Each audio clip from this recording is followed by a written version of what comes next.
Vai arī tas ir vienkārši huligānisms, devās noskaidrot Kristīna Žilde. Pļaunieku iedzīvotāji neglaimojošos uzrakstus uz autobusu pieturām spiesti skatīt katru dienu. Viņi saka, tas ir nepatīkami, bet viņi ar tiem samierinās, jo ne pirmo reizi šajienas pieturas kļuvušas par huligānu upuriem. Sašutušie iedzīvotāji vērsās pie mums ar ziņām par Saharovu ielas pieturu. 15 minūšu braucienā no centra šeit nerad nāks lasīt dažādas riebeklības. Šoreiz pļāviens raidīts visas valsts virzienā. Latviešu vēsture esot blefs, tauta nepateicīgi saviem glābējiem Krievu zaudātiem, pašus strēlniekus būtu jāsoda, bet režīms pie mums esot antidemokrātisks. Я в šoke, что здесь написано. Я в šoke. Es esmu šokā, ka šeit uzrakstīts. Tas ir briesmīgi. Tas pēdējā laikā sāsinājies. Man taču bērni šeit dzimuši, visi runā latviski, ir pilsoņi.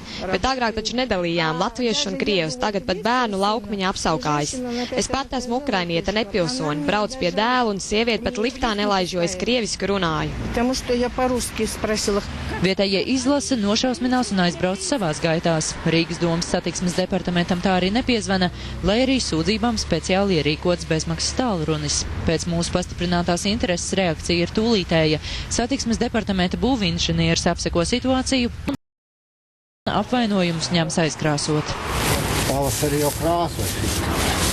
Cīņa ar huligāniem ir izmisīga. Satiksmes departaments šogad ir izlietojis 12 000 krāsošanas darbiem, 10 000 dienvidu tiltu liftu remontiem, 6 000 zakto kanalizācijas lūku nomaiņai, 40 000 cīņai ar grafitī, bet atkritumu urnu uzstādīšanai pavisam jau 50 000 latu. Mēs diezgan trāvus līdzekļus tērējam pilnīgi nelietarīgām lietām.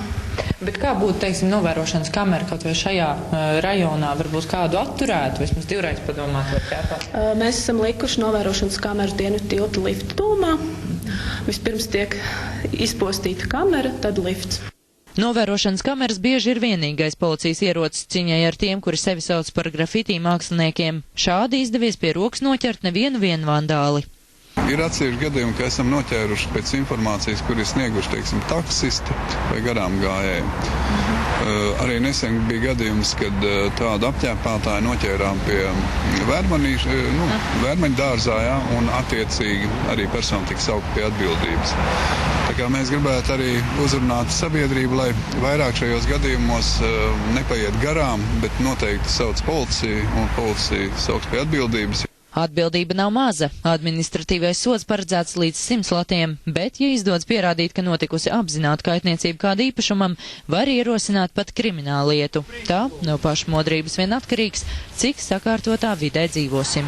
Kristīna Žilde, Andrejs Kangals, TV3 ziņas.